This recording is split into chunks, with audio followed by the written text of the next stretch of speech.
What is up, everybody? I'm Louis T, and this is a new series to my channel called Getting to Know. My first esteemed guest on this show is the one and only Beryzan. How you doing, man? I'm doing awesome, Louis. How is Happy to be here. I'm excited to be the first one. I know you have the privilege of being my first victim. It I doesn't get better know than that. it's exciting. I mean, I'm used to it. As the first child, I was the first one to experience everything, so it's fine. Your parents tested out all the bad food on you, Oh yeah, just see they if didn't it. know what they were doing. They're like, "Is this how you raise a kid? Yes or no?" And I was the trial version. That's got to start somewhere, right? hmm So let me just first of all, how was your stream today? Because you streamed It today. was it was fun. Did some Skyrim. I actually wanted to play Breath of the Wild today because I never actually have my Switch over there. I actually never played it. I did like an hour and then I just never got back into it. I'm not And sure I what wanted to Breath of the start that Wild today. is. What's that? Zelda Breath of the Wild. Oh, okay, yeah, I Yeah, got the you. Zelda game, yeah. But I couldn't get the audio working on my Elgato, and so I just switched over to doing Skyrim today. But I'll get the Elgato working some other day. How are you finding the Switch? Have you used it much? I like the Switch, not for streaming. I only really ever stream Super Smash Bros. But I like the games on it. I There's good remember games on there. remember seeing you play Smash Bros. Yeah, you've I not put a lot really of time into that. you've not played much else on it. I played Pokemon when that came out. I played Mario Kart when that came out, and I'll be playing Fire Emblem when that comes out in July. So I'm actually looking forward to that a lot. So So I've played it a little bit. they're starting to release more and more rapidly, I guess. The There's better popularity games picked coming up out. quite a bit, didn't it? Yeah, there's some good games coming out on there. I keep Cool. looking over at it like you guys can see it, but you can't. I'll stop looking over there. We just pretend we can see it. It's We'll fine. pretend. Right. First of all, I just want to thank you for taking part in this. hmm This is obviously being the first episode, the pilot. There's bound to be things that go wrong. Oh, it'll be great. But yeah, so I appreciate you taking the time, especially as you just finished streaming as well. So, It's rather get right back into it anyway. so that's what you were saying. It's like, because I know you got another stream coming up. So, Yeah, it's 4 hours away. It's fine. just spend an hour talking to me. Yeah, it's fine. So, I kind of just wanted to start off sort of asking what age you got into gaming, which console or game particularly pulled you into gaming. So I've played games pretty much all the time as a kid, uh, but never like would have been considered a gamer. Like I'd go over to my grandparents' place and they had a Nintendo, and I'd play with my cousins, and we'd do things like that. My uncle had a PlayStation, and I'd play Twisted Metal 2 on that when I Mhm. visited with him. But I never really had my own thing until I was about 6 years old, and I had joined an organization called the Boy Scouts of America. I don't know if you know what that is I haven't a in clue. Feel England. free to tell You have no us. idea. So it's basically it's just a group where young boys can kind of like just learn how to do things like you kind of like tie ropes. Oh, okay. I think we have Like an you use like equivalent. Yeah. yeah, you probably have an equivalent thing like that. You just do things like that. But one of the things they do is every fall, the scouts will sell popcorn. They'll go door to door and sell popcorn, Hmm. and you can get prizes for selling certain tiers of popcorn, right? And when I was 6 years old, the highest tiered prize was a Game Boy Color. Okay. And I didn't know what it was, but I was like, it's the hardest thing to get, so I want it. That was that was my inspiration. I didn't know what it was. I just wanted it because it was hard to get. Um, and so like I think like in a little over a week, I sold like $2,000 worth of popcorn and got that prize. And I had my Game Boy, Was and that a I just fix? Did you fix it? what do you mean did I fix it? No, Just I didn't fix selling it. I that went much door in a to week? I went door to door. Yeah, and we sold a lot of popcorn. It kind of helped. We had some places we could go where no one else really did go to sell popcorn, and we were Mhm. able to sell quite a bit. Um, and back then there weren't as many scouts in the area, so there was less competition, right? Um, Sure. and so I had the Game Boy, and I was like, well, now I have it. I'm going to use it now. And then I kind of started getting into gaming. So, The game that was on it, though, I thought was really ironic, right? mhm. The Boy Scouts of America is a religious organization, right? Okay. It They gave me with the Game Boy Color, they gave me Spawn, which is basically you're playing a guy who dies, makes a deal with the devil to go fight God. That's good. You couldn't So make it up, could you? yeah, so you're spending the whole game beating the shit out of angels, and I got this from a religious organization. Like that never really occurred to me when I was 6, but in hindsight, I'm like, I wonder if that was they an knew. interesting choice. What was that? I wonder if they knew. I don't think they knew what they gave me. But then that's pretty much all I played until I don't know how long, but my parents got me Pokemon Yellow, and then that took over my life, Sure. especially after a couple weeks when I figured out there was a save mechanic. So You and your saves. You don't save yeah, games. We've no, established no. this. Even when I was 6 years old, I wasn't saving games. I would just start up Pokemon and start a new game every single day and just see how far I could get. I never beat Brock until like the day after I learned how to save. See, the Pokemon games were ones I never had the opportunity really to play because I Oh, never had a really? Game Boy. So I just used to watch my friends play Pokemon. So you experienced something I missed never out. did. That was a Right. good series. I liked it. So I can't remember when you said you used to go around your granddad's, was it? Yes. Would you say your granddad was the person that sort of got you into gaming, or No, definitely not. He's just someone that really liked his grandkids, and he knew that like the Nintendo 64, that's specifically what he bought, right? was somewhat popular, and so he bought one just because he thought his grandkids would like to play it when they were over. And we did. We played a lot of Mario Kart and Super Smash Brothers when we came over. Uh, but I wouldn't say he got us into gaming. I didn't really care that much for it until I had the Game Boy Color, and then I got hooked on Spawn and Pokemon. Mm-hmm. Eventually, someone got me on RuneScape. I think it was a friend of mine. I don't really remember how I got onto RuneScape. And then I had a PS2 eventually, and I forget all the games I had on that. But I was more of a slow entrance into gaming. I wasn't really. You weren't an avid gamer as such. Yeah, I wasn't an avid gamer until probably about 15, 16 years old. Okay. Is when I really got into it. Okay. So you've always been PlayStation PC. You never went Xbox. I did have an Xbox for a little bit when I was 16, I think, because I bought an Xbox 360 just because that's what a cousin of mine had. And so I'm like, oh, that's the system I should get because a cousin has it.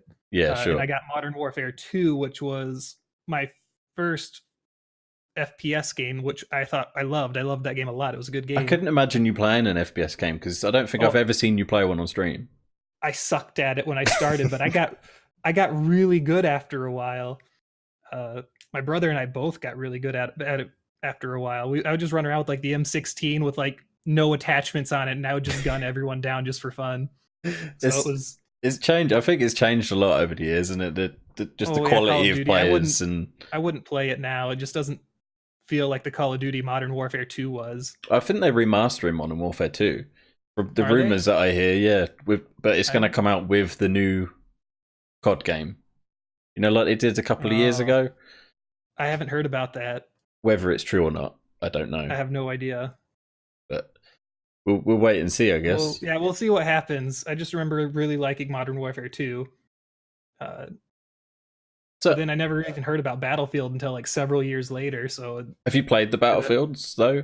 Oh yeah, I've played Battlefield. I played Battlefield 3 barely at all, but I did play it a bit, and then I played some Battlefield 4.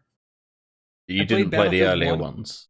Yeah, I played Battlefield 1 just a little bit though too. Mm-hmm.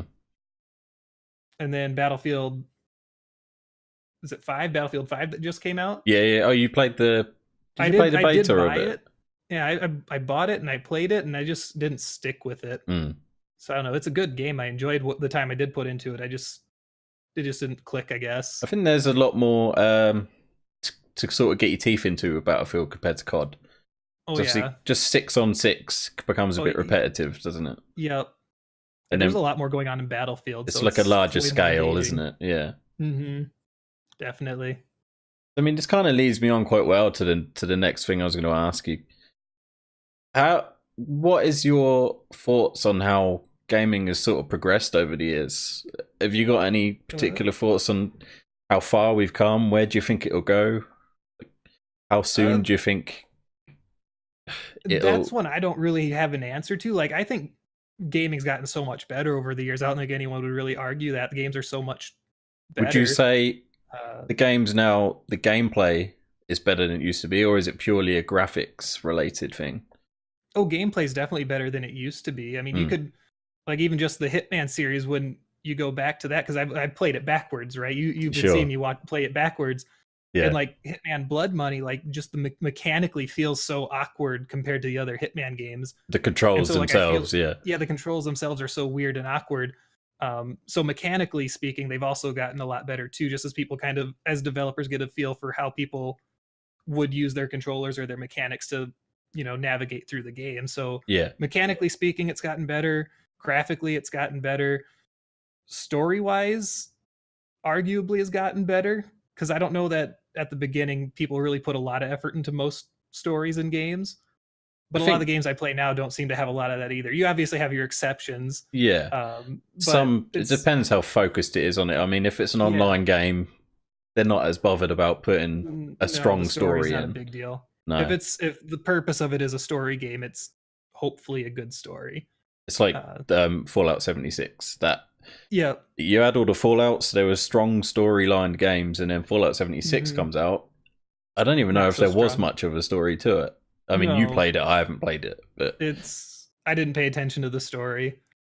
So did you get very far in that in the end? Because you sort of just stopped playing. I just kind of stopped playing it. I don't think I got too far into it. I'm trying to really remember how far I got. I think I got to like level 35, 36 or something like that. So not too high leveled. Not too far. Something else sort of grabs your interest and takes over, I suppose. It just didn't hold my interest at all. And it may have been that I jumped right into it after playing Fallout 4, and so I was kind of tired of Fallout and I wanted something different.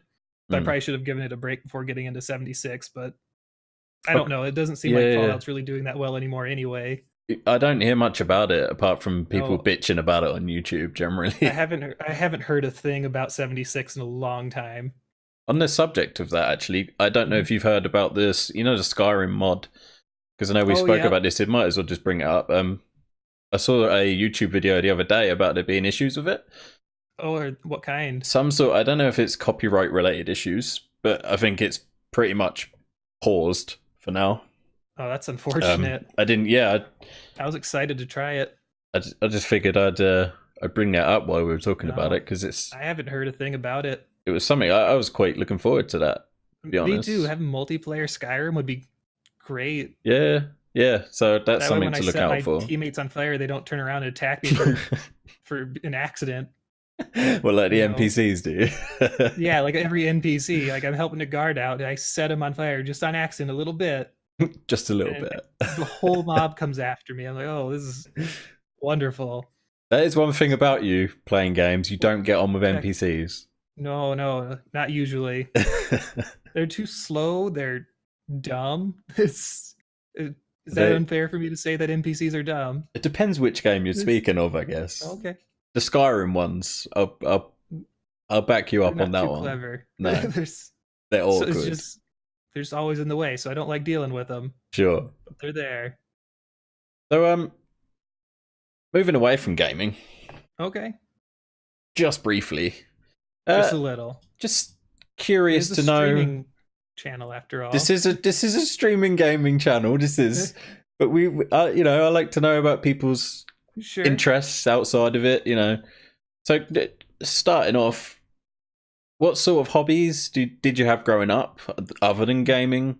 And outside of what do you have now? No, you're fine. And what kind of hobbies do you still have now? When I was growing up, I did a lot of drawing. I loved drawing. I would just sketch all the time.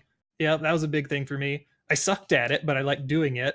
I think drawing proportions was my worst thing. Like I would get like this giant sheet of sketch paper, and for some reason I'd always start drawing the feet of the characters I wanted to draw. But the feet would take up like a third of the page, and then their bodies would get gradually smaller as I drew them, as I got like higher up on the body, and it'd just be weird. When was that? A couple of years ago? Oh no, that was like when I was 7. No. A couple of years ago, I'd be drawing stick people because I can't be bothered drawing like actual details. So that's fair. That was my art. Like when I was 7, 8, feet that took up 3/3 of the page, and then like a head that was the size of your thumbnail maybe, but. That's about it. Other hobbies, I got a lot into like making Lego models. My parents would always buy me like a whole set of Legos, and I'd like make boats or planes out of them. I got really into that, where I do like 2 or 3 of those every year, and that was really fun. Big time commitment too, trying to sort through every piece that you have to find out what you can make. Yeah. But it was fun. I enjoyed those. I don't have any of them anymore, but I think I have a picture of my collection somewhere. Did you ever get into the Airfix like models, like things like that, or the Airfix? you know, like you got models? you can make like aeroplanes, like you got every little piece that you have to glue together, and it's like really. No, I never got into anything like that. I just stuck strictly with Legos. Right. I may have experimented with that at one point, but I don't remember it very well, and it clearly didn't click with me, so I stuck with Legos. And then probably the only other hobby I really had was I was a really avid reader. Pretty much once I hit about 7, 8 years old, I got really into reading. I just was reading all the time. So that would probably be about all the hobbies I really had, was reading, drawing, Legos, and gaming. And then, messing around with your little brother, but that's about it. Yeah. I mean, you're quite into cooking now, right? Or is it purely pizzas? It's not anymore. It's purely pizzas, just because I've wanted to commit to learning how to make really good ones. So I make a pizza 6 days a week now, which is a lot. And I've been doing that it'll be a year this May, I think. I'll have done that for a full year. Okay. Which is a lot of pizzas. So what got you into cooking? Into cooking was when I finally moved out of my parents' place, which was like 4 years ago, I think. One of the things I told myself I was going to do is I wanted to make sure I always ate well. I would be amongst a few things. I would eat well, I would sleep well, and I would be on top of my finances, right? And I took those very seriously. And so what part of that eating well was cooking my own food and then not eating so much junk food, which worked out really well for me. I could learn a lot from you, Barry. Yeah, right. It was nice because I cooked before, like, because we had a big family and our parents were always busy with work and stuff too. So my brother and I would take turns prepping meals for the family too. So I've had cooking experience before I moved out. But when I moved out, I wanted to just do only homemade food, and I've stuck to that pretty well. I think in the last 4 years, I've gone out to eat like at a restaurant like 2 or maybe 3 times. So roughly once a year. Do you live sort of in the middle of nowhere? Because I don't know how easy it is for you to order food in. No. I mean, I could just walk down the street and go get food right now. It'd be super easy. Okay. It's extremely easy to just go get food. But I just committed to making my own homemade food, which I've learned to make good food. I like the food I make now. I'm actually going to do an experiment because there's frozen pizzas for dirt cheap right now at a grocery store. And I'm going to experiment this weekend where I'm just going to buy one and make one of my own pizzas. And I want to compare them just to see what the difference is now, how much I prefer the old frozen pizzas I used to eat all the time versus the ones I make now, just for fun. So tell us, what was your most recent creation? Because you dabbled with something different recently, right? I did something that I've never seen other people do before, but I was curious to try it. It's a type of barbecue pizza where I have honey barbecue sauce as a base, because I have a sweet tooth, so I added honey to it, of course, because barbecue sauce isn't sweet enough. And then I added barbecued beef on top of that. I mixed in seasoned sweet potatoes and then Havarti cheese on top of that, and that's what I made for a pizza, and it was actually really good. It's a pretty good pizza. Okay. If you like sweet flavors anyway. I liked it a lot. You make it all from scratch? The sweet potatoes, I cheated and bought frozen ones because I didn't want to have to peel them and prep all the sweet potatoes and stuff, so I kind of cheated, but they were just raw frozen sweet potatoes, so it was kind of cheating. But everything else, the barbecue sauce I didn't make. I was store-bought barbecue sauce, but I have a recipe for barbecue sauce I need to try sometime. But it wasn't this week, another time. For this pizza, since I'd never done a barbecue pizza like that before, I didn't want to invest a whole lot of time into making something that may or may not work. Sure. But now that I know that I like it with just store-bought ingredients, I don't mind making my own next time, and I'll see if it's even better or not. So I suppose to a degree, the possibilities are pretty endless when it comes to pizza, right? I mean, you could put anything on a pizza. Exactly. Some weird people put fruit on a pizza, don't they? So could you believe? A lot of fruits go on a pizza. Doesn't belong. Let's not go down that road, Barry. It doesn't belong on a pizza. Pineapple on pizza, then is that for you or no? No, I don't like pineapple at all, so I wouldn't put it on a pizza. But I don't mind it. Which fruit would you put on your pizza, Barry? Well, technically, peppers are a fruit. If you want me, if we want to go down that route, that doesn't count. That doesn't count. Peppers don't count. It's a fruit. Is it a fruit? Botanically speaking, it's a fruit. nutritionally it's counted as a vegetable, but any botanist will tell you it's a fruit. Getting So technical on me now. I used to work in a produce section. I know this stuff, and I confused people for fun with it. It was a great time. I've never heard of peppers being called a fruit before, so Yeah, that's peppers, corn. You get all sorts of weird things that are technically fruits. I mean, if in a tomato is a fruit, right? Yes, tomato's a fruit. I can't get my head around that. Tomato, Really, that What was that? seems weird. I can't get my head around that. It's just weird Yeah. because I see You that as a got veg. squash as well. Also a fruit. It kind of sounds like a fruit, though. Squash. Don't you think? Yeah, it is a fruit, but I think it's treated as a vegetable nutritionally, but it's a fruit technically. But anyway, before we get too off topic, Oh, but I love fruits. I mean, we still are going to say in the same sort of thing because this is the key question. I put this specifically for you, Okay. to be honest. Favorite pizza topping is. It's pepperoni. It's unbeatable.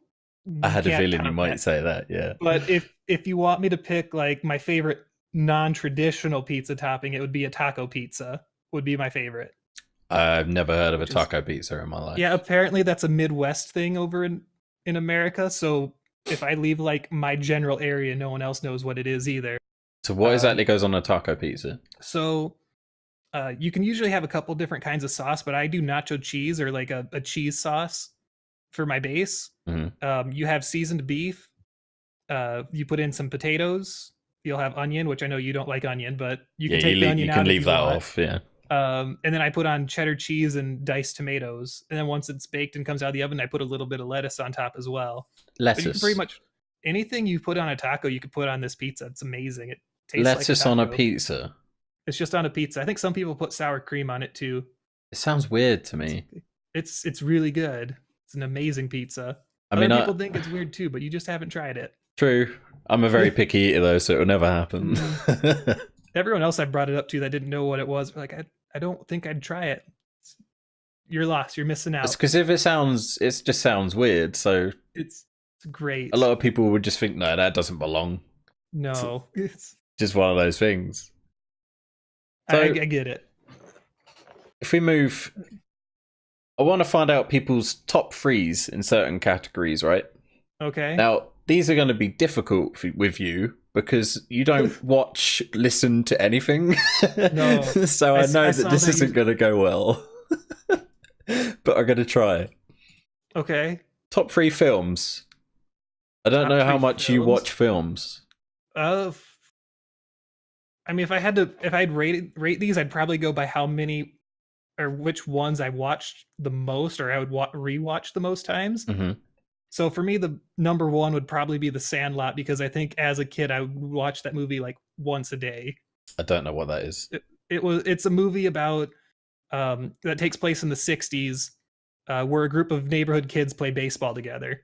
Okay. And they have a baseball that's signed by a famous baseball player, and they decide to play with it, and it gets knocked into like this neighbor's backyard, and like this super mean dog basically becomes very territorial over this ball and won't let them have it back. And so it's the whole movie is about them trying to get this ball back from the dog.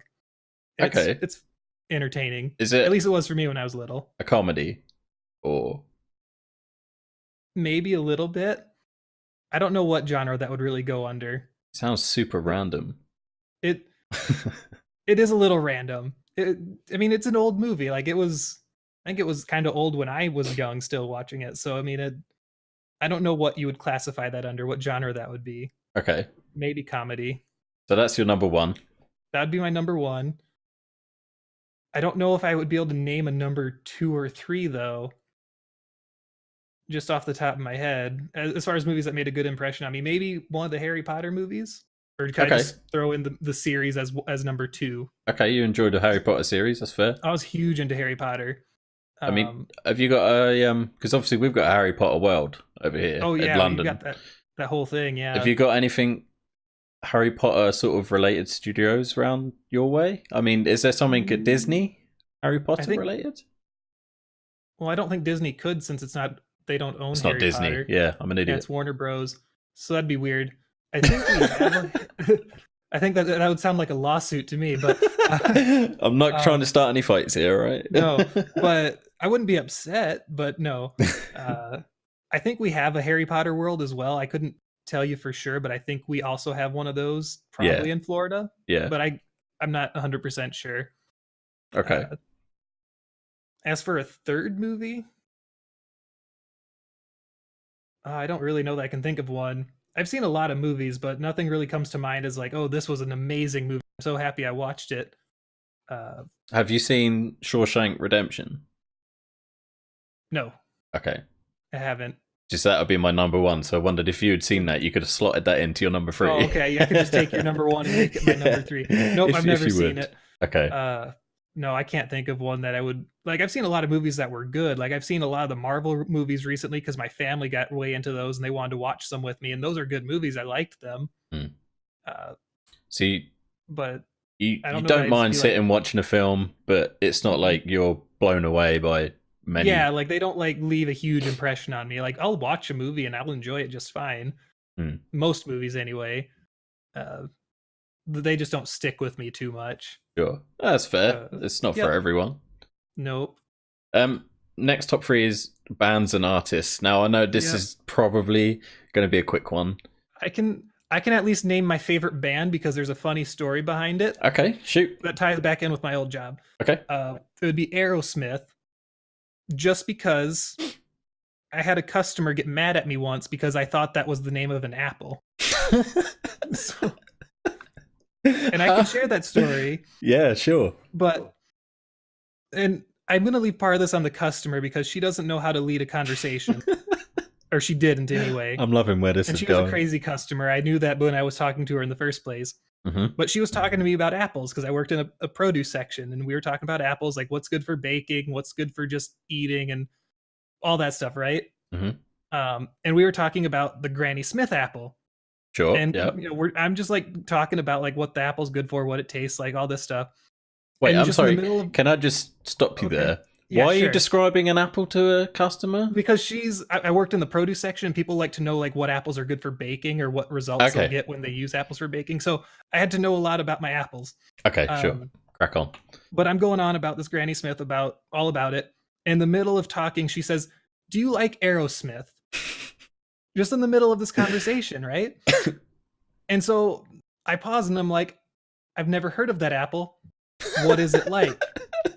And she got so mad at me. She just like gave me this nasty glare and she just left. She said nothing else. What? She didn't say a word to me. She's like in one of those like little electric carts too, because she wasn't able to walk on her own. So she just like scooted off and like just all angry. And I was like, I was really confused. And I had to go ask someone. I was like, and like I knew this lady was crazy because I've dealt with her before. She wasn't someone I liked dealing with. But I would just because that was my job. So this was a regular that you used to then? Yeah, this was a regular customer I'd deal with before. Okay. I never had to deal with her again after that. I think she avoided me, so it was a blessing in disguise. She never came in the store again. Yeah, no, right.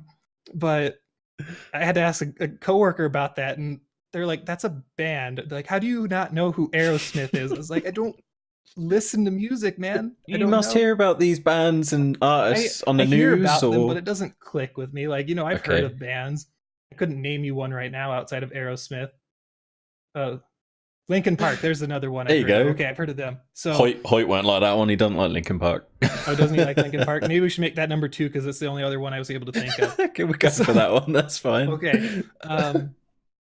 So yeah, I would say Aerosmith, that is my number 1, just because I have a funny story behind it. And now I can no longer forget that's a band. That's not something I can ever forget about. It was really funny for me. I do have to ask because second, like in your stream that time, you told me you never listen to music. You don't like not that you don't like it, you just haven't got into it. I just don't listen to it. Yeah, it's not for me. Why? It's just like I just tune stuff out. Like I won't hear it ever. So like I said, it's not that I don't like music, but if it's playing, I just never notice it. So I don't bother listening to it or anything because it doesn't even register to me it's there. It's quite rare. Like everyone, at least from my experience, listens to music in some way, shape, or form. Really? So to run into someone that never listens to it, doesn't know who this person is, it's just weird. It intrigues me massively. A lot of it for me, and this isn't just music as well. Like, like I even don't like, even in my room, like I could pick up my webcam, but I don't want to get anyone dizzy. Like I don't have like pictures or anything up in my room either, or any decorations, because for the same thing with music is like it never registers to me. I don't notice it. Mm. And so there's no point in having it around for me. Like the only time I ever notice like anything like that's like physical that I could hear or smell or see is like if it's in my way, like if it bothers me in some way. So if it's something like I like and it's around all the time, I never see it. So it's like I have like these books here, like that's for streaming, but another part is like I put them in my way because it's blocking this computer that I use every now and then, and it's in my way. And it's like, oh yeah, I have to read these. Like it's in my way, otherwise I just forget. So are those books there as like a showpiece for when you stream? Yeah, showpiece for when I stream. Look at my like books. Something like, yeah, it's like here's a little bit about me. Like I can tell, like, hey, I like to read. You probably can't read the titles, but it tells people a little bit about me, a little bit just. I think visually. I read The Hard Thing About Hard Things, but I'm not sure if that makes any sense. Days ago. Is that one book? That's one book. Oh, I thought it was a load of books piled up. I was having a bit of an issue looking at it. It's just the cover for it. I have the actual book like over there somewhere. Okay. But you haven't even got the book sat there. You've just got the cover. But the thing's in my way when I use the computer, and now I'm like, oh, now I have to move this. Oh yeah, I should go read. And then it reminds me. So otherwise I would totally forget. Yeah. I mean, that leads on quite well to my next top 3 actually, because I was going to ask your top 3 books. Okay. I mean, it means nothing to me because I won't know what they were. But you won't know what they were. Number 1 would have to be Harry Potter, just because I read that series like a dozen times over when I was younger. So Harry Potter. I don't know if the series again counts, or if you want a specific book. If you want to choose a specific book, I would pick number 7 just because that was when it finally all ended, and it's just like that, like of all the emotions you could feel when you finish a book that takes that long to go through, or that series, number 7 was just a huge like emotional impact to finally finish reading. If anyone's ever read the series and liked it a lot, they'll know what I'm talking about. What span of time did it take to read the whole series? Because I don't know how often they were released. I don't know when the first book came out. I don't remember off the top of my head, but I started reading the books when I was like, I think when I was 8. Mm-hmm. So it would have been year 2000 is when I started reading. Okay. And then the last book came out in 2010 or 2009? Yeah, it was a few years ago, wasn't it? Yeah. It was, yeah. So it was a while ago. But yeah, to take that long to get through 7 books, because it took that long to get for them all to come out. But yeah, I would reread the series all over again, like every time a new book came out, and so I know it very well. So it felt really good. So when a new book was released, you would read all the previous ones again? Yeah, I'd read the previous ones again. Jesus and sometimes Christ. I'd go through that whole thing, and the next book wouldn't be out yet, so I would just start again at the beginning and read through it. Like I wouldn't read any other books most of the time. Sometimes I'd find something different to read, but most of the time I would just start at Harry Potter. I'd read the whole thing through. And then start over again, just because I liked it that much. I mean, that's good that you found a series that you enjoy to that degree. I got way into Harry Potter as a kid. I think a lot of kids did. I wasn't one of them. You weren't a Harry Potter fan? Well, I like the films. I wouldn't have read the books, though. You wouldn't have read the books. Yeah, that was. I think a lot of the people that I know read the books and they loved the books, but I know that most people probably got into Harry Potter from the movies, because those were also really well done. Would you say that the films sort of stuck to the books quite well? I know they can't, because the books are so much bigger, but in some of the movies did better than others. I'm thinking number 4 wasn't very true to the book very well. Number 7 had me upset. I don't know if I should do a spoiler warning or just avoid it altogether, but a certain character dies in 7. Spoiler.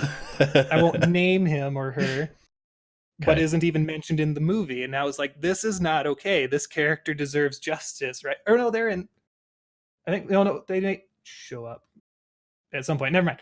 But things happen in 7 that don't happen in the movie. And I was like, this should happen in the movie. It should happen for sure. But they can't be perfect every time, so I got over it. It was still a good movie. Okay. Yeah, I mean, it's very difficult to fit a whole book in a film. Yeah. Because you're so limited to time, I suppose. There's a lot you have to fit in there. Yeah. Okay, so if that's your number 1. That's my first. My second one may not be a book, but I think you'll probably count it in this category, is a manga that's called One Piece. I have no idea if you even know what that is. I've heard of manga, I think. You've heard of manga. Yeah, this one is called One Piece, and I'm just a huge fan of it. It's still an ongoing series. I think it started in 1997. Hmm. Still an ongoing series now that I follow every now and then when I think about it. Um, but I started watching that when I was 10 or 11, and then I stopped watching it because it was an anime before I knew I was reading the manga. I was watching anime. Okay. Um, but then I didn't get back into it till like several years later when a friend of mine pointed out to me that it was still a thing. I was like, oh, I should watch that again, and I'm really glad I did because it's a fun series. It's huge. It's hard to get into if you're new to it, but it is a Sure. good series, and I've enjoyed staying with it since it's still going on. So it's still carrying on now. It's still ongoing. It's been going for over 20 years, and it's still going strong. Okay. Is it like a comic strip? Yeah, it's like Is a it comic similar? book. I mean, a manga is basically just a Japanese comic. That's all it is. Yeah. So you're talking to a total noob when it comes to that You're sort of talking stuff. to a noob. You're not a weeb or anything, right? I don't know what a weeb I don't even know if is. I'm using the word weeb right. Anyone know what a but weeb is? I don't know. I just use Post the it in word the used so comments. loosely. Yeah, it's what's a weeb? Just inform me. But that would probably be my number 2 because I've read that. I shouldn't say I've read it a lot, but I've read it through. I love the series. I love reading people's theories about what's going to happen later on because the author Ichiro Oda loves to foreshadow things all the time in his series. Okay. And so people are always trying to pick out what might be a potential clue to what's going to happen. And I love reading like the theories people come up with. It's a great time. Okay. Cool. So you're number 3? There is a number 3. It's actually this book right here. So this is the book I'm reading right now, but this book is here because it's probably the most important book I've ever read that I believe I've ever read. Okay. It's called The 21 Irrefutable Laws of Leadership. So it's not an entertainment book, it's a learning book. But I read that when I was like 19, I think. 1920. And for me it was just like it helped me kind of get a good idea of what I wanted to kind of do with my life as I finished up college and high school. Well, I was out of high school, but when I finished up college, it just kind of talks about how you should, interact with people, how you should treat people, the influence you can have on people by being a leader and just being a positive influence in other people's lives, right? And then, obviously the rules that you need to follow to do that well. And for me, that was just like, it just kind of really changed a lot of how I thought about things mentally. And gave me a lot of motivation to kind of push things forward. And a lot of the decisions I've made in my life and a lot of things I've done in my life, I think I can kind of trace back to what this book taught me to. It gave you a lot of encouragement right? to sort of stick to the path. It was huge, and it definitely gave me the inspiration to continue to keep learning and keep growing as a person. Whereas before, I'm like, once I have a steady job, it's fine. I don't need to keep learning. I just need to have a steady income, right? And I think a lot of us get stuck in that sort of. Yeah, they do. This book definitely saved me from doing that. So I would say it's probably the most important book I've ever read up to this point in my life, and that's why it's here. So I want to showcase that book. If I had to showcase any book, it'd be that one. I mean, I can't actually see it. You can't. I can get it closer. Only because I've cropped you out. Oh yeah, okay. Go. Oh, you can't see? I can see it. Yeah, I don't know if you could read it because I was moving it, but okay. This is quite interesting that sort of book is in your top 3. I mean, yeah, it should probably be my top 1, but I'm a Harry Potter loyalist, so I'll keep that at number 1. You just switch that one up to number 2, or? Yeah, maybe. Or maybe it could be number 2. Sure, we can make it number 2. One Piece can be number 3. There you go. Luffy. Is there actually someone there, or is it just? No, Luffy is the name of the character in One Piece. And I went over and looked over at the collection of mangas I have. How big is your collection? Too, I was going to say, like, how big is your collection of mangas? Just give us a. It's not big. I only have like 10 of the manga volumes for One Piece, and there's a lot. So okay, what is there, like 90 of them? Yeah. So I don't have very many of them.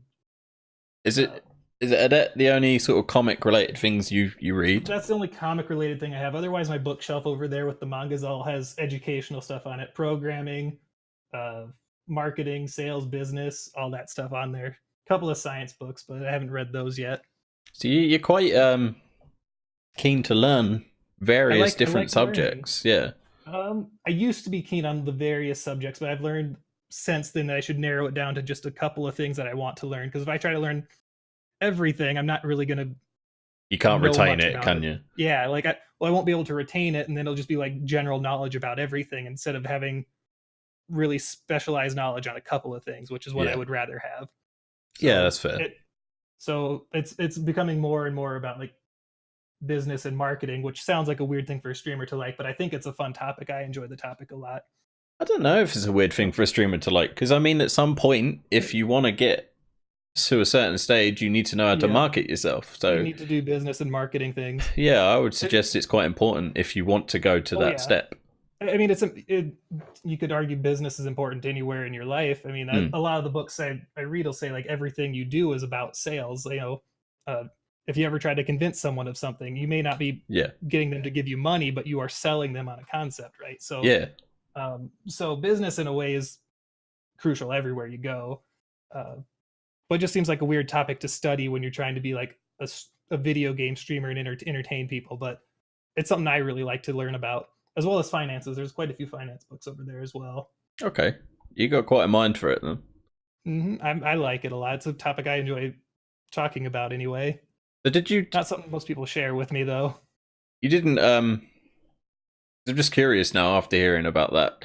You didn't move on because you said you went. Did you go high school then college? Yep. Did you go to any other further education after that? No, I actually dropped out of college in order to start a business because I figured I had decided that college wasn't going to teach me anything I couldn't learn on my own.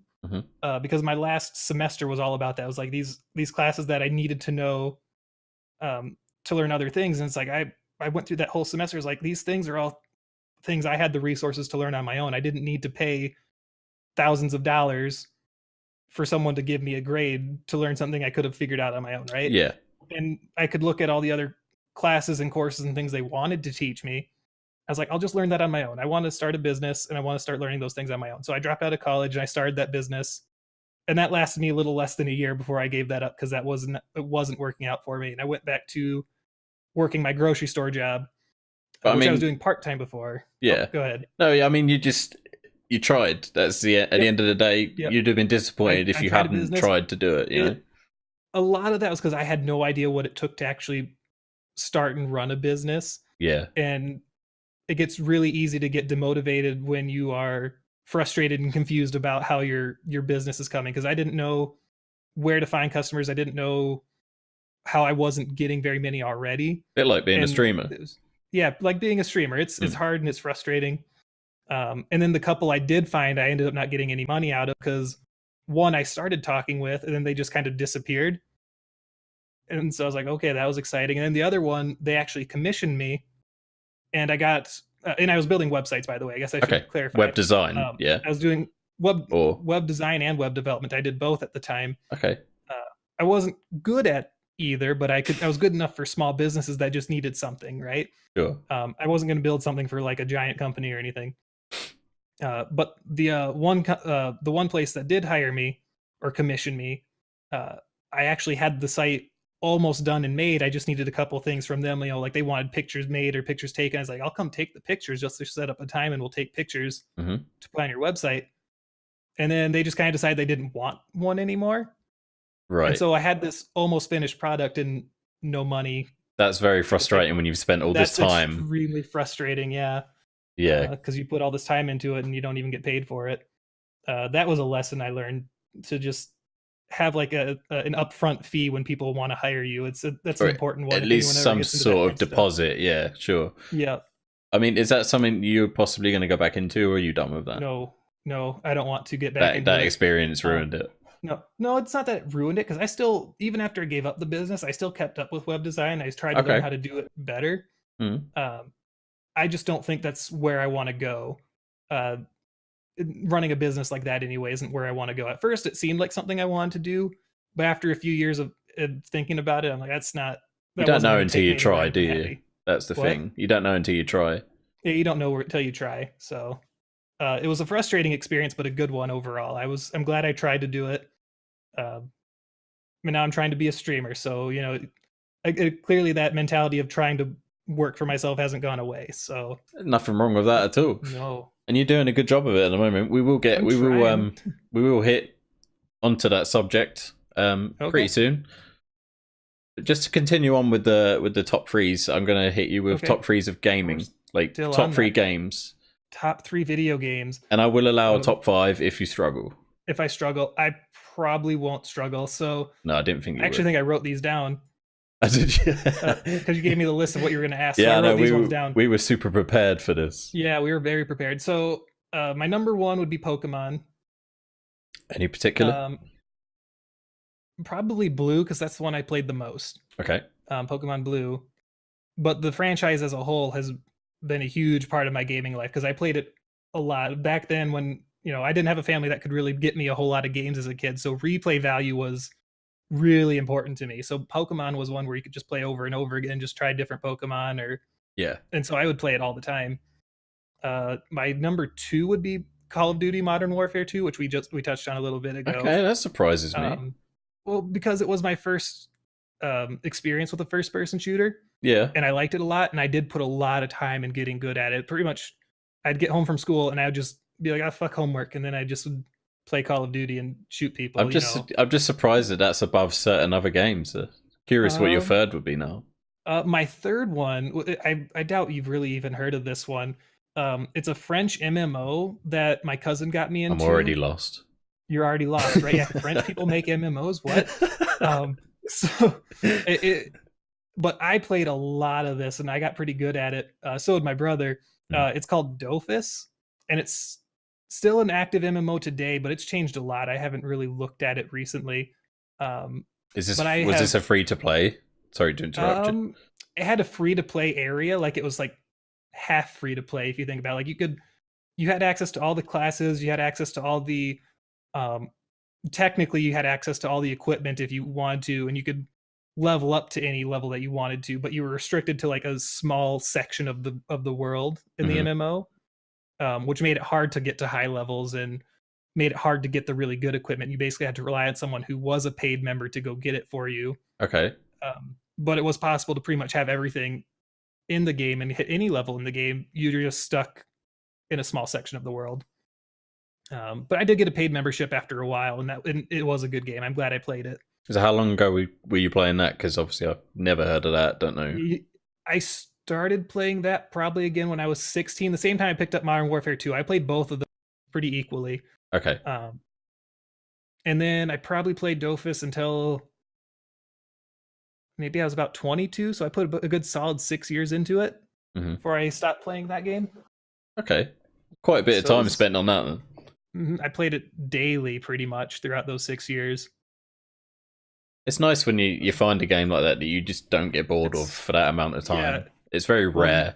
It's fun. It was a good time, and it's one of those games that you could just grind a lot. And I really like grinding games. Oh, I've seen that. Like, yeah, you've seen. Yeah, you've watched me play Path of Exile. Path of Exile. Yeah, 5 hours straight. Yeah, 5 days a week. Right. Yeah. So I like games like that. They're not.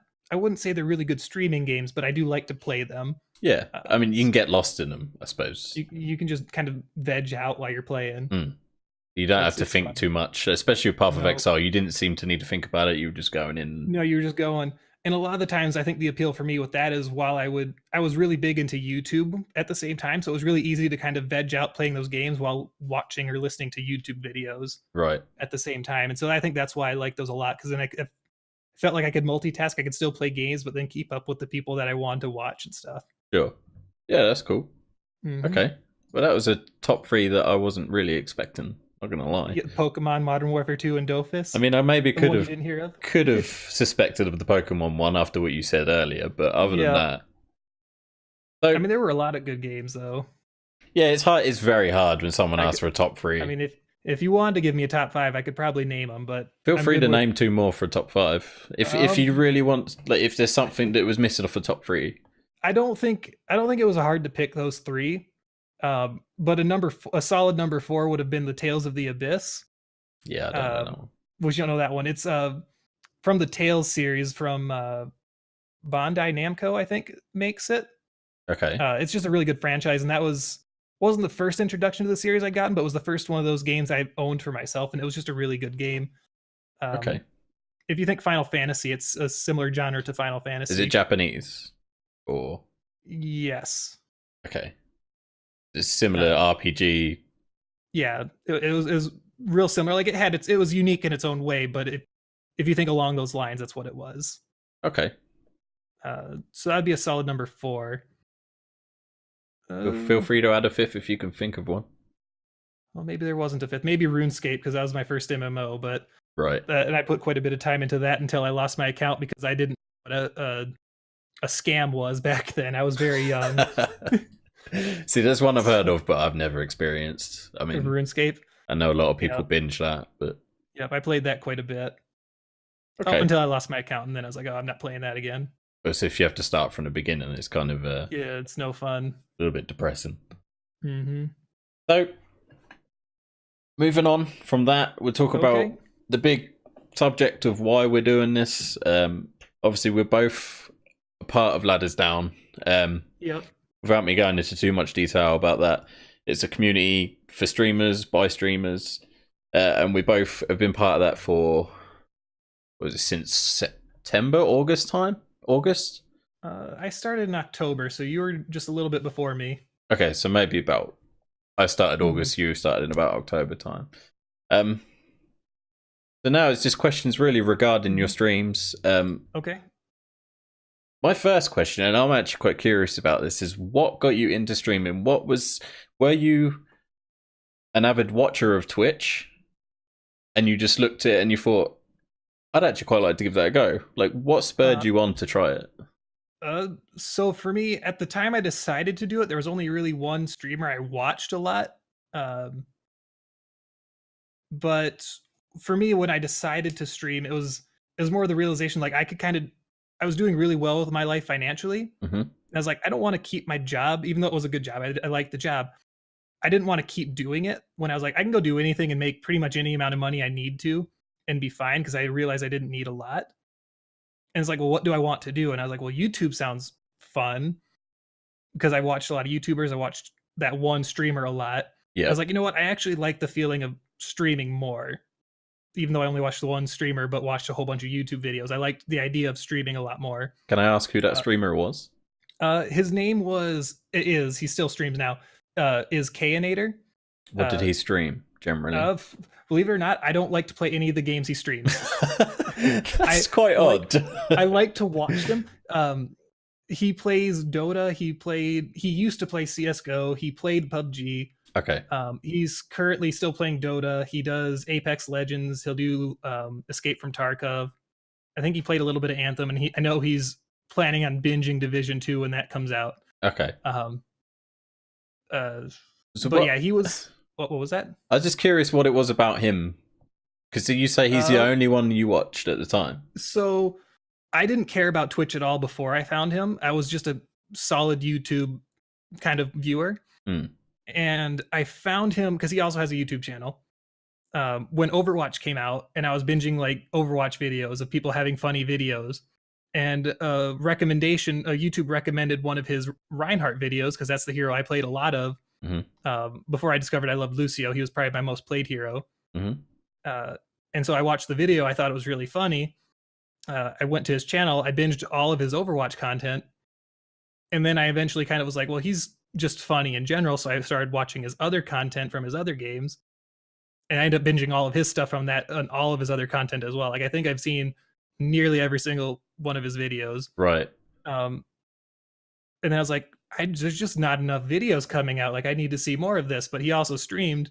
And I eventually got curious enough to go to his stream, and I was just a lurker for a while. And then I started following him and chatting, and then I eventually subscribed. So I think just last month I actually had my 2-year subscription badge with him. So Long it time. wasn't too long ago that I actually ran into. Like 2 years ago was a decent amount of time, but so that was kind of how I got introduced to Twitch, right? But I didn't really care for other streamers back then. I just wanted to watch that one because I didn't have any reason to go explore and watch other streamers. Sure. But just kind of, and it's weird that you'd think that I would want to stream when I saw like how much work he had to put into to even have what he has with streaming. Yeah. Because he works hard. Like I still do not understand the amount of work he puts into it. It is Especially if he's just doing YouTube and Twitch. I mean, he that's does YouTube and Twitch, and he does an unbelievable amount of work that blows my mind. So it's weird to think like, oh man, I have to work this hard just to have how much he's got right now. mm, It's insane. Uh, but I also know that I can probably do it if I do things a little bit different. So, yeah. but he was who I watched. And I I think mean, it was just more of like the idea. It was the concept of streaming that got me excited for it, not so much him like Kanator himself, because he is a good streamer. I do recommend his mhm. streams if you like that kind of content. Um, but I don't think it was him so much as like the concept of streaming that really appealed to me. So if That you got were me into watching it. him for a couple of years though, so it took you a while to kind of think, I want to do this. I don't think it took me a while to think that. It was more of just a mentality of like, I'm not good enough to do this. You Right. know, I've always been like a quiet person that never liked to really chat with people. I like to kind of just be left to myself. But like when I Like even entered on your his stream and channel, you ignored me yeah, that like time. yeah, that one time I ignored you on accident. Yeah. Um, but yeah, like even his stream, like I would just lurk him for like a year before I even hit the follow button, because Right. he would always post when he went live, and so I would just watch for that and go, and so I wouldn't even follow him for like a year. Um, and so for me, it was just a lot of a mentality of like, you know, this isn't what this isn't meant for me. This isn't what I should be doing.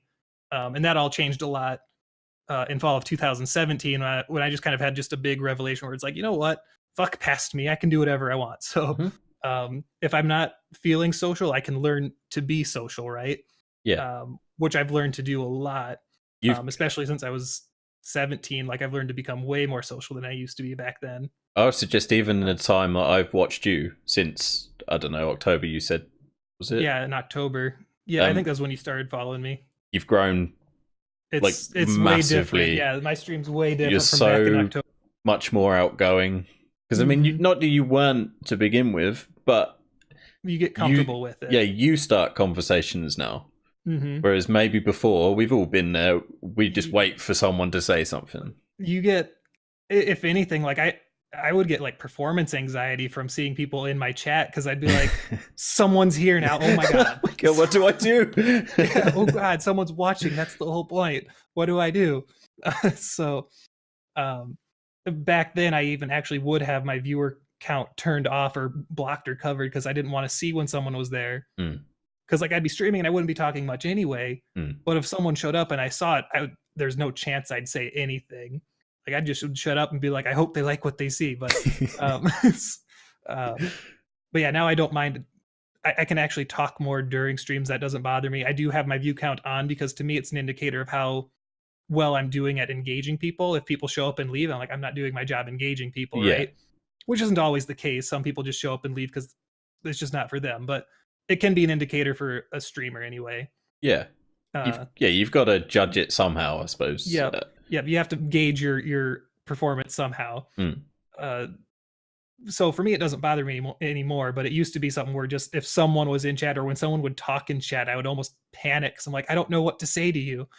So Yeah, and and I totally understand that, and I'm sure yeah, anyone I thi- else I that's think anyone who streaming. started streaming has known that. At least if you aren't a really social person already, Mm.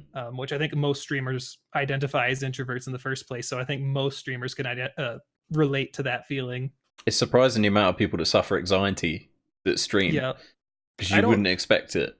I feel bad saying I had like panic anxiety, Mm. or not panic, performance anxiety, uh, because I don't identify like with anxiety at all. I don't think I have anxiety, but I relate kind of with the feeling where you're scared to say something Yeah, like in the moment. Um, I think so everyone yeah, suffers from a bit of anxiety. yeah. There's like to some degrees. I could see that for sure. Mm.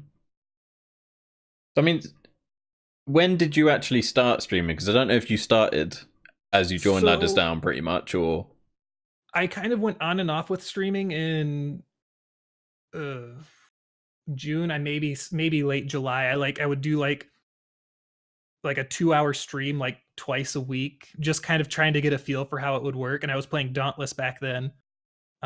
But with my work schedule during that time period, it wasn't.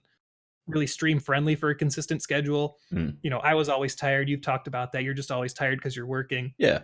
Um, and then in August, once I had finally left my job and I'm like, I'm going to do this full, I'm going to make this happen. Um, was when I actually started. I would say when I started streaming, because then I had a schedule where I was streaming 5 days a week minimum. There You were streamed a sometimes, lot of hours. yeah, I've streamed a lot of hours. And I would start experimenting in August where I do like, you know, a 4 hour stream, 5 hour streams. I did 10-hour streams for 6 days one week. That was before Ladders Down.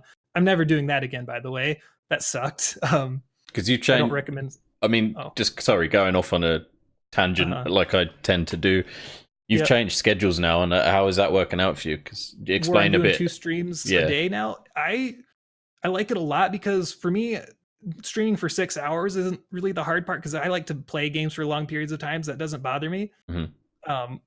But what I like to do is I like to change games every now and then too. And I just never liked how it felt to change games in the middle of stream because it just kind of interrupts the flow of Sure. everything. Yeah. I also, you know, like to stand up and stretch my legs and take a quick break, maybe get a snack. Also, not really good with a 6 or 8 hour stream, right? No. I would rather just sitting have a for that long. yeah. And so for me, I like that because now it's a shorter stream. And I also don't expect people to be there for the whole time either. Like it's unreasonable to ever expect someone to be there for a full 3 hour stream either. Yeah. So having a 3 hour stream for me isn't really any worse than having a 6 hour stream or any better than a 6 hour stream because people are going to show up and leave within that time frame anyway, right? And so I'm glad that I can interact with people. For me in my mornings, it's 10 a.m. in the morning when I start. For you, it's afternoon, I think, when I'm starting. And I can interact with people during that time frame. And then there's a different set of people that tend to show up during my later streams. So there's different people. I can reach out to more people. I can play different games. I don't have to change games because it's only for 3 hours. I don't mind playing one game for 3 hours. Yeah. That's pretty easy to do, especially since I stream to multiple platforms. Because then I have to change the title for every platform. So if I were to change games in mid-stream, that just gets really tedious. Yeah, especially with sometimes Twitch or your bot or whatever doesn't want to play ball, does it? Restream doesn't want to work. Restream and Mixer are not friends. They don't get along. So it's because you stream on YouTube, Mixer, and Twitch. We should put that out there, really. Yeah, is it all under the same name? Beryzan? Yeah, Beryzan? same name. Yep, Beryzan. Yep. I'll put all of the links in the comments, in the info underneath, because yep, I keep it simple. They're all the same name, so people can find you. And your Twitter is Beryzan as well. Just while we're on that subject, Twitter is also Beryzan. Okay, I kind of have like control over that name. Who else uses that, right? Until after this video comes out, you know. And now we have Beryzan 1, Beryzan 2. Yeah, right. Something like that. Just to get a feel of, because I already know that you want to be full-time streamer. Yep. What specifically are you looking to make out of Twitter? Are you hoping to just build a nice tight-knit community? Are you hoping to be like a ninja? How far are you looking? I'm not aiming for ninja levels of viewership. Just at least on that scale, that sounds really nice. But I'm not convinced you need to, you know, have an impact on that scale either, because Ninja, it's even if Ninja wanted to, it's completely impossible for him to interact on a personal level with that many people. Yeah, because the chat's just going. It doesn't matter if he wants to or not. It's not possible. No. And you know, for me to become a successful streamer anyway, I'm going to hit numbers where it's not really possible for me to do that either. Right. But at least it won't ever be as bad as Ninja, where it's like I can at least make an attempt and reach out to some people, or I can have some system where people feel like they matter within a part of my community. So it has to grow, but I don't want it to get so big where people don't feel like they're relevant. I want people to feel like they are an important part of the community, even if they're new, if they've been here for a while. They should all feel welcome. They should all feel relevant. And I feel like hitting Ninja's level of success is too big for that. So, I mean, would you like to go, maybe, I'm going to shout out Fishdoot now, go his size? Like, he's got the nice community, he gets decent numbers in. Is that what you're looking for? Numbers in. That looks nice, but I don't know. I would be happy with that level of engagement and that many viewers and people showing up. I would be totally happy with that, right? I'm happy with the people that show up now. Sure. If I didn't need to worry about money, I would be like, this is fine, But you got to have right? something to aim for, right? But there has to be some sort of income coming in, and Fish's size is also still too small. Yeah. I don't know what Fish makes off of the size of his stream, but I seriously doubt he makes enough to make a living off of it, right? Yeah. So you're looking, as a full-time streamer, you're looking to get into the couple of hundreds viewers. Yeah, probably partner, at least, small partner level size, right? But I think a lot of people too, they look at, viewer count and think like that's what matters when it comes to an income with streaming. I'm not convinced that's really the case because, you're with your viewership, and I don't know when you come in and out of streams because you're there almost daily for my streams. But I seriously doubt you're there like the entire time from when you show up till the time the stream's over. I doubt you're there the entire time. Yeah. And even if you're lurking, even if I were to count lurking, you probably aren't there the whole time, right? Mm-hmm. But say it wasn't even lurking yet, right? You wouldn't show up as under my average viewers or time, but you still showed up. You said hi, you chatted, and that's more important than anything for me than the viewer size. So I would rather see, instead of viewer count go up, or at least average viewership go up, I would rather see unique viewership go up, so that way I know more different people are showing up, and then chatters go up. I'd like to see more unique people in the chat. I'd like to see more unique people showing up. However long they're there doesn't matter as long as they pop in and say hi, right? Yeah, because an active chat is what we want at the end of the day, isn't it? An active chat, and I want to be able to engage with people, right? And I do that on more than just Twitch as well. I reach out to people on all sorts of different platforms, through Discord and Twitter and all YouTube, Twitch, Mixer.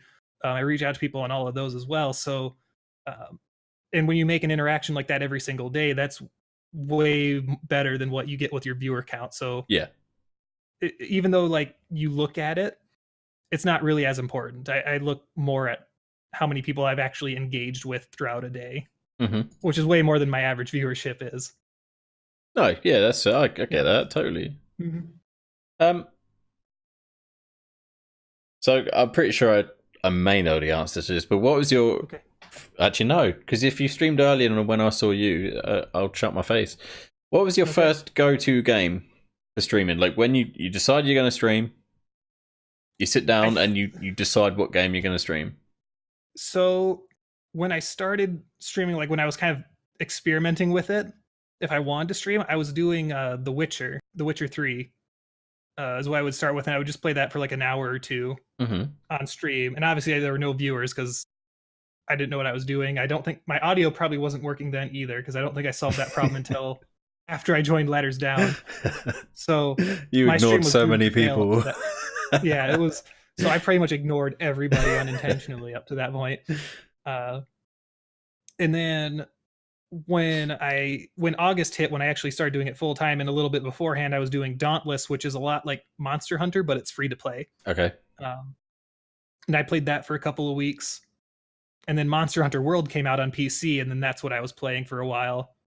And once I burned through that, I started Path of Exile, and then I kind of got stuck on that game pretty much until I joined Ladders Down. I was like, I need to do something different. Yeah. So, and I forgot. I think I moved on to, was it Fallout that you recommended to me? I moved on to something else. Yeah, you moved on to a lot of different games after that. I've branched out a lot since Path of Exile. You're a lot more variety now. Yeah.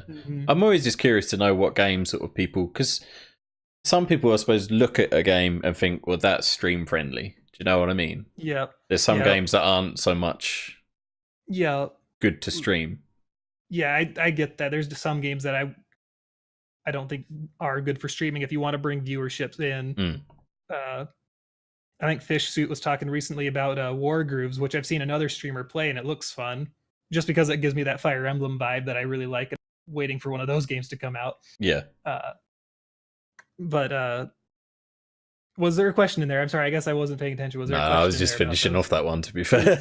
Okay, we were just talking about it. Okay. Yeah. But yeah, there's definitely a lot of games that I don't think are good for that are streamer friendly, really. But I think it's more important to think about, like, there's two things people should ask about before they stream a game: is if they like to play the game, and if they like to watch the game.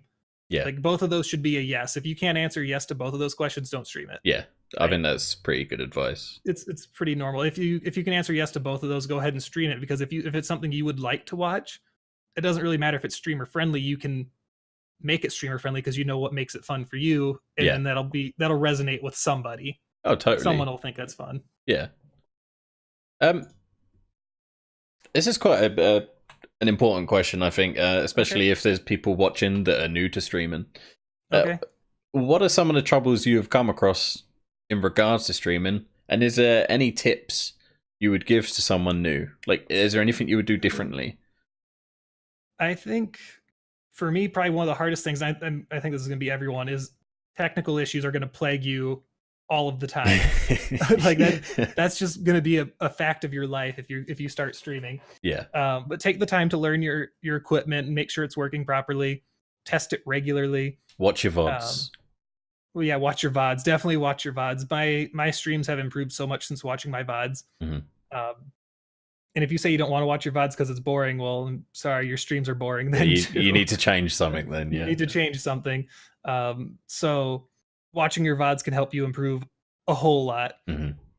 Especially after I started looking for highlight videos, because then I started looking for like, well, what do I like to see in videos? Yeah. And then I started applying that more in games I'm playing. Like, this is what I like to see, so I should be doing more of this on a live stream. Mm-hmm. So it helps you a lot. Another thing is, I would say find, like, and this can be really hard to do, depends on your situation, but if you can find a schedule and stick with it, even if you're only streaming 1 day a week, if you can find a schedule and just keep with it, it helps a lot, because then it just kind of becomes a routine. Yeah. You know, you don't have to worry about like, oh, when am I going to stream next, right? You can say like, this is when I stream. I don't have to worry about it until that time comes along, right? Yeah. Even if it's a couple of days a week. Yeah, even if it's only a couple days a week. But some people that doesn't work. Some people like to just kind of stream whenever they feel like it. And if it's a hobby, perfectly fine. There's nothing wrong with it. But for people who want it to grow, who want to hit affiliate or want to hit partner, like that's essential to have some sort of schedule. Like, I don't think it's possible to hit partner. Yeah. I don't, like, affiliate's one thing without a consistent schedule, but I don't think it's possible to hit partner if you can't be live regularly. No. Yeah, I would agree with that, because people need to know when you're going. Like, if you're just doing it sporadically, you're not going to get the community in, are you? So that'd be my advice: is do your best to find a schedule, even if it's not even if you can only promise 1 day a week and then some random days or something like that. For people who want to see a lot of growth, I do recommend at least getting something in there, some sort of schedule in there. Yeah, sure. So is there any, other than technical issues, any other issues you've run into streaming wise? I suppose technical issues are the main problem.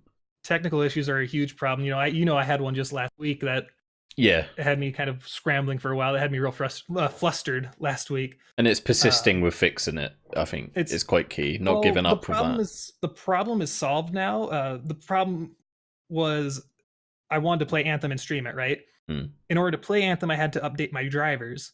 But the driver, and I don't know in what way this works, but it doesn't get along with Streamlabs, I think. Okay. Because it would cause my stream to stutter on that driver update. So I either can't play Anthem and be able to stream, or I could play Anthem and my streams would be stuttery. Sure. And so I think that's a no-brainer decision for me. I just gave up Anthem. Yeah. So on stream, yeah. Yeah, on stream. Well, I can't have the drivers at all, or I'd have to uninstall the drivers and install different ones every time I wanted to switch between Anthem and streaming. Right. Which sounds like a big pain in the butt. So yeah, I'm going to just pass on that. So my options are basically I can either get a new graphics card or just kind of upgrade my PC, because I'm sure I'd need other parts, or I could just get a new PC, and I'm thinking about switching to a 2 PC setup. But that's all stuff I've got to do research in. I don't know what I'm going to do yet. I mean, that's quite a big thing. I mean, it's a big thing to do, but it's worth it. So if it's what I need to do, it's worth doing. That's another thing of, if you want it enough, you have to do this. You have to improve. You know what I mean? You always have to make sure you're improving it. Yeah. Yeah. That's a big component. Make sure you're always improving your stream. It's definitely the number one advice I suppose I could give everyone. If always look to be improving your stream. Yeah. I don't think there's ever your stream will never be perfect. No. I think there will always be something you can add. Curious about how you approach raids. Firstly, Like how you like decide who to raid. Okay. So I'll let you answer that one first. As far as who to raid, I don't really like this system, but for the time being, it's what I'm sticking with. I'll see who's live, and I'll look at who it's been a while since I've raided, or who is playing something that's similar to what I was just playing. So that way my viewers can have something similar to what they were just watching, right? Yeah. In the future, when I know more people that are live and that I know are good streamers, I would probably start giving more preference to people who are playing similar games to what I've been playing and that I also approve of as streamers. Yeah. Instead of just someone who's live and I haven't hit up in a while, right? Yeah. Because for the sake of my viewers, I don't want to just send them to someone playing a game they don't care about, or possibly even a streamer they could care less about either. I would want to do one where it's like, this guy's a streamer who's playing a game you like and is probably someone you would like as well, and I can actually give them a proper endorsement. Sure. Yeah, because I mean, if you watch them, yep. Yeah, you're gonna big them up if you like. Yep, for sure. Then it actually matters, because like if I just took a raid and went and raided anybody, no one's really gonna follow them. No one's gonna really talk to them. It doesn't do much for them. Have you? Because I know you've done this before, but have you done much in the way of raiding random people? Like, because I've been part of your stream where you've browsed the page. I tried that when I was doing Super Smash Bros, where I would just go raid a random Super Smash Bros streamer that is a similar size to mine. Yeah. And I only did that really during that period. It didn't, like, we raided one guy that was pretty cool, I think. Yeah, I remember the one time. Yeah, that one guy who was doing ASMR Smash Bros or something. Yeah, because he had a dodgy mic or something, right? Yeah, it was really funny, but and he was all right. Yeah. But I never heard from him again. I don't think I ever saw him go live again. And I may have missed him as well.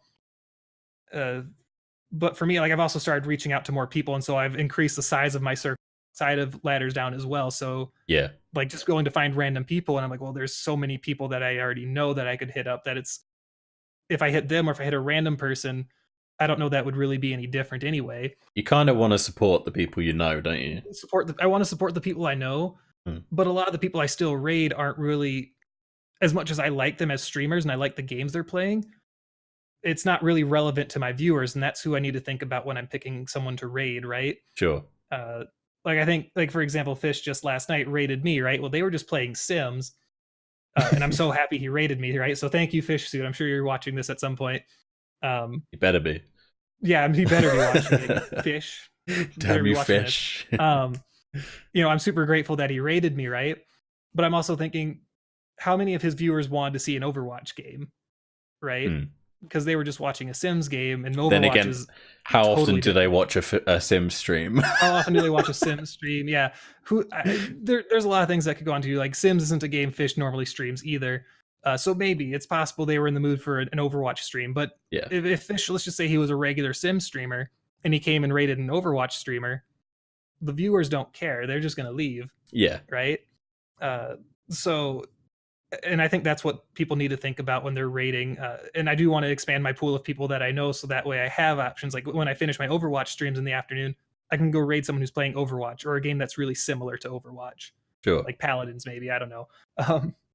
Yeah. But I mean, it sounds like such a simple thing, just raiding someone. Just like, but if you actually give a crap about it, there is a lot to think about. Yeah. There's a lot to consider when you do go raid someone. Yeah, but I my pool of people still isn't large enough for me to even be picky yet, because when I go to raid someone, there might be at most 10 people live, and it's rare for one of them to be playing a game like the one I was just playing. Yeah. So my pool of people still isn't anywhere near big enough for me to be picky about who I raid. So I try to pick someone who I still haven't raided in a while, or whose stream I haven't been to in a while, and just try to give them some love and support, right? And then endorse them the best I can with my chat and be like, this is a different game, but this person is great. I think you'll enjoy whatever game they're playing. However, I can hype them up if I can. Sure. I mean, if sticking on a subject of raids, but you receiving a raid, how do you react? Because it can be quite that's an one. awkward thing. It is when people come in. I've got to work on my reaction. Like I need to be more grateful, and I need to become more engaged with the people that come in. Would you say Uh, you've improved on oh, I've that? definitely improved. Because before I'd be like, oh, Louis rated, thanks Louis, and then I'd get back to the game, right? um, but now like when Fish rated me last night, I said, wow, we've got a Fish raid. We've got, I think it was 23 people. I named how many people were there. I said, thank you, Fish Suit. How was your stream? How were the Sims? Because I knew he was playing Sims. Hmm. I mentioned that before I left his stream that he was laughing himself half to death and he had only just started playing, so he must have had fun. Uh, I started naming the people that were in there. Granted, I'm in the middle of an Overwatch game, so I'm in the middle of panicking So on you're Overwatch while focusing trying on, to yeah, read. It's yeah. it's a bit of a panic, but I don't mind. It's quick playing Overwatch. I don't care if I lose or die. I think yeah, you got to put chat ahead of the game, I Chat comes suppose. first for me, but I'm still trying to play the game because that's the Yeah. point, right? But I'm trying to read names. I'm trying to read what they're saying and have a conversation with all the people that just showed up, talking about Fish's stream because they had a ton of fun playing it. Which I didn't know Sims could be that fun. That seemed like a pretty dull game to me, but apparently it was a good time. I guess it I depends who's missed out on playing it. something. Yeah. What was that? Yeah, it depends on who's playing it. That's true. Uh, so I definitely need to get better at it because I didn't do a good job of keeping the conversation going, and that's something I need to get better at. It's Like not we talked for a easy. little bit. It's really hard, and it's something I need to improve on. Not just when I get rated, but just with people in general. Like when the conversation does start, keep it going. And that's something for me I need to work on, and bringing more energy into the stream as well. Because that's something I don't feel I do well enough either. Where I'm a pretty low energy person, and I need to bring a little bit more into the stream. I would suggest you're being a little bit harsh on yourself because you have Uh, improved quite a lot, even I've the improved. I past couple definitely of have months. improved, but I do need to improve more.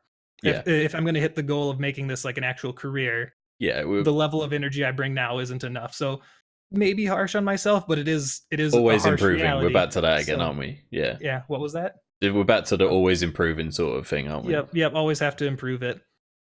So, but yeah, that's how I think about raids anyway. People should, if you can, because I shouldn't say you have to do this because I obviously already can't do it yet. Mm. But to the best of your ability, try to raid people that are relevant to your viewer base, right? Sure. And try to avoid just raiding some random person. Yeah. Uh, I mean, it's especially always if you it's don't know the nice to person. surprise a random person, but Yep. it can backfire. Oh, it definitely can. I personally haven't experienced it, luckily, but I know it can backfire a lot. Especially if you've, because I obviously, and a lot of people have the pasted message and everyone Yep. spams it in the chat. I know some Yep. people have experienced a bit of backfire from that. Yep. So you do have to be careful. Definitely. Excuse me. So, I think we're more or less about to wrap up. Okay. But I do want to know your feelings about Ladders Down. I want to know About what pretty I much think of it. how you feel about Ladders Down, your thoughts on it. What is your favorite part of it? So I'm a big fan of Ladders Down because my stream took off significantly after joining it. So it worked under the condition that you're active in it, right? There are plenty of people who just show up and they're just kind of there for the perks, but they aren't going to get any of those perks if they're just there for them. Mm-hmm. And I think they were just talking about that during the last podcast. Yes. But for me, it worked out really well. Just engaging with people. Even my first day before, engaged too much. You and Fish and someone else. Was it Wessick? I believe it was Wessick. Mm-hmm. Both just kind of hopped in and started chatting it up. And I ignored you because of audio issues. But but you guys still showed up. And then I made it a point to go and see your streams when I knew you were from Ladders Down, since you told me that's where you were from. And then I was able to get more involved with Ladders Down. My viewership went up. My followers went up. And within a month of joining Ladders Down, I was able to hit affiliate, or at least the requirements for affiliate. Yep.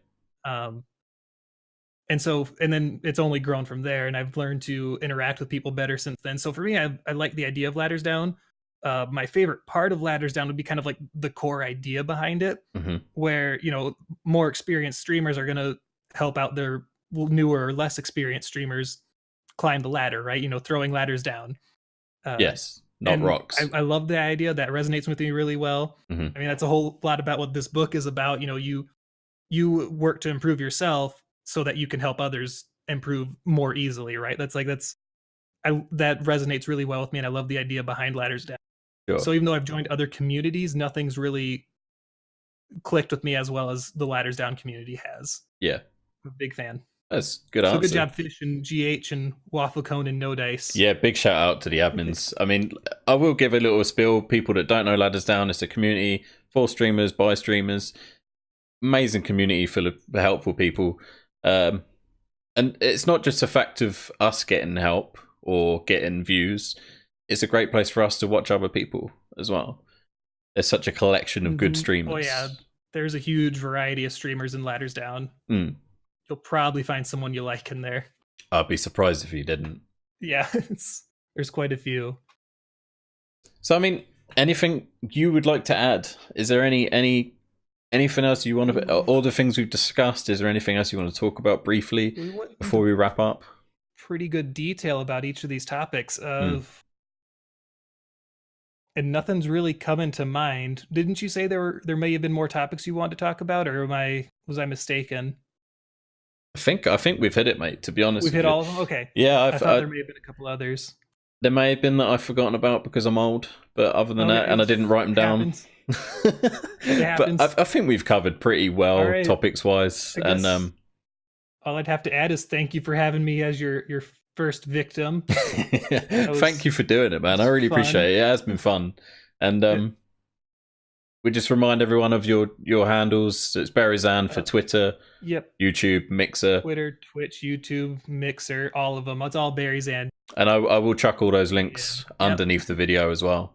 And thank you for that as well. All that's left, Make sure man. You guys hit Louis' streams as well. Nah, they don't need to do that. Why would you do that? Thank you very much, dude. I appreciate it. Yep. And thank you. I'll catch you guys in the next episode. Take it easy, everyone. We'll see you later.